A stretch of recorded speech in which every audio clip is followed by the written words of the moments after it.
Hello and welcome. This is Japan, and we just had King and Queen of the Ring yesterday. I'm trying to get on this as fast as possible to put up my match ratings.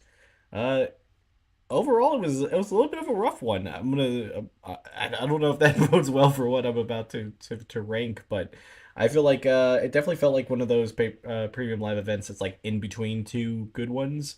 Sometimes it happens. It just builds up story. I mean, there's nothing wrong with it. But overall, compared to Backlash, I think it was definitely way less.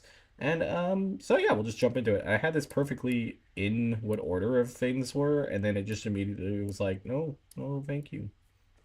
All right, let's go back. Oh, so the match that they added at the last second, Candice LeRae and Indy Hartwell versus Jade Cargill and Bianca Belair for the titles.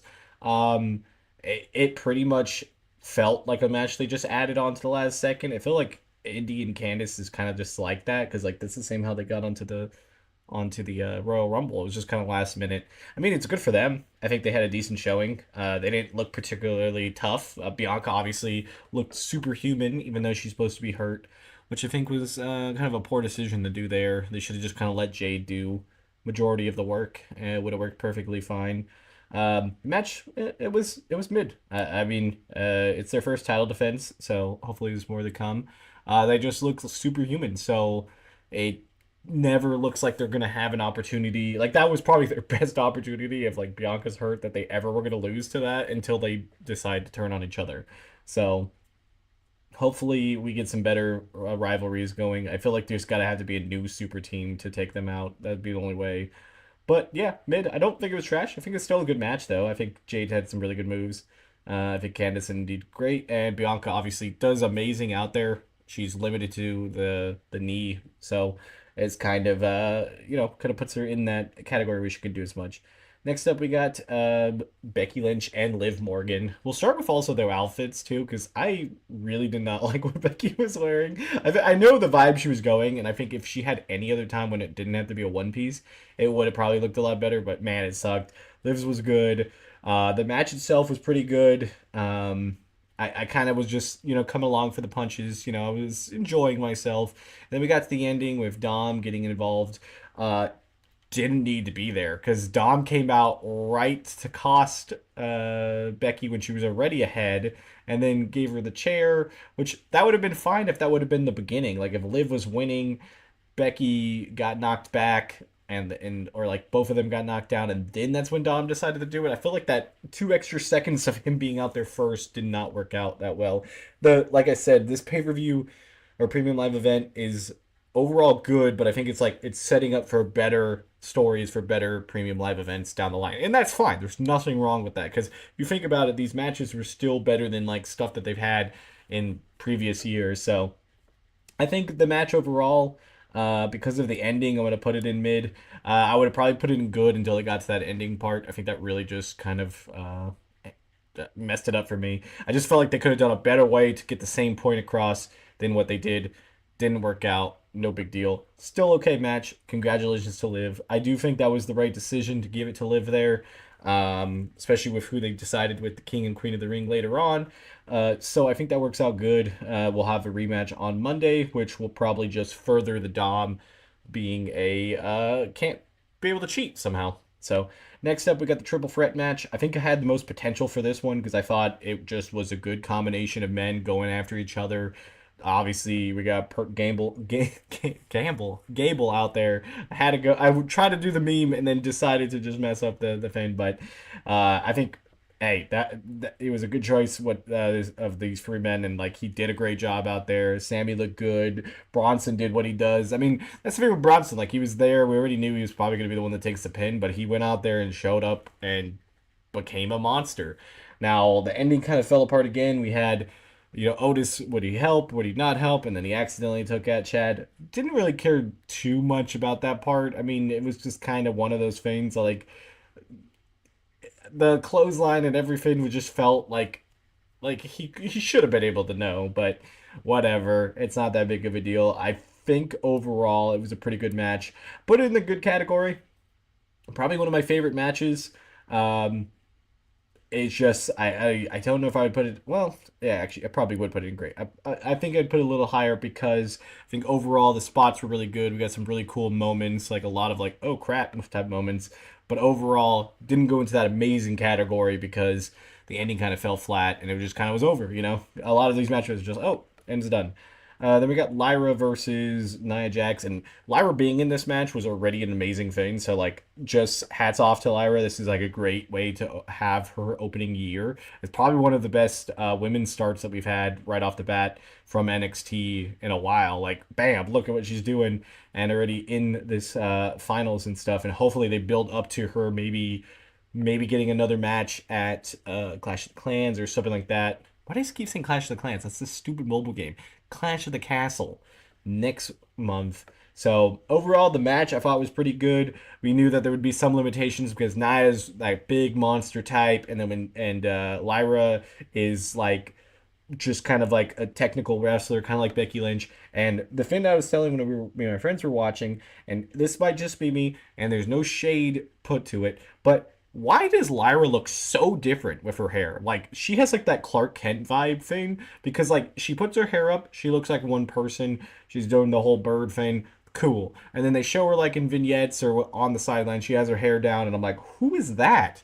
Because they just look different. There's nothing wrong with because they're both good looking either way. But who is that? Like, why is it so different? Like, I just don't understand. I feel like Lyra did pretty good. Match was pretty decent. I feel I feel like Lyra's offense could have been a little bit more highlighted because it just kept feeling like she was just kind of just slamming into to Nia, and then the ending was really good. So with the ending, I'll put it into the good category. Probably would have sit into the mid, but I like how she reversed into her finish. I thought that was pretty smooth. Nia and all of her faults of like people not liking her or thinking that she's a bad worker. Since she's been back, I think she's been great. Her worst part is her mic. She went on the mic, kept it short, kept it sweet, and I think it worked out perfectly. So I think it's good. Plus, I kind of want to see Nia versus possibly Bailey at the championship at SummerSlam. So that could be cool. The way that they've been doing these championships every other like pay per view, there's a good possibility we're going to see the same people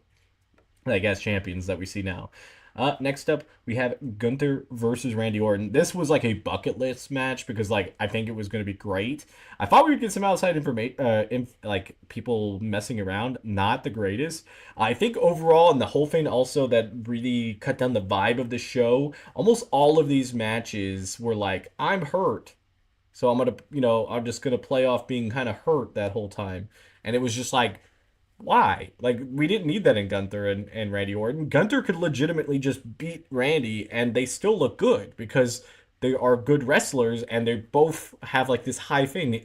Randy Orton's a 14-time champion. Gunther is the best intercontinental title holder of like the modern era, if not all time. And so he could afford the loss if it was just a really all everything ending. Plus, the ending, he pins him and his shoulders are up, so it doesn't count. And then they addressed it on the outside, so it feels like that was part of the ending to kind of give it some weird thing, and possibly that there would be a rematch or something. So we'll see how that goes.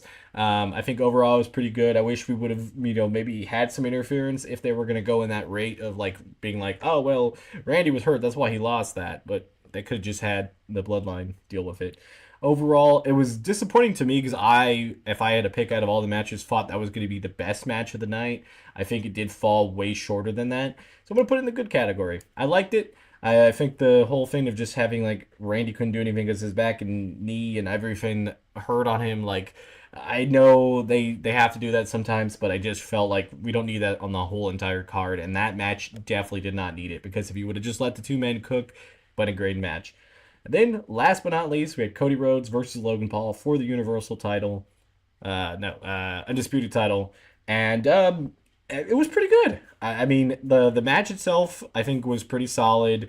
The cons, I would say right off the bat, because we'll just always go with the negative first, is the ending. I know we had the big local pop of having somebody come out there and help him.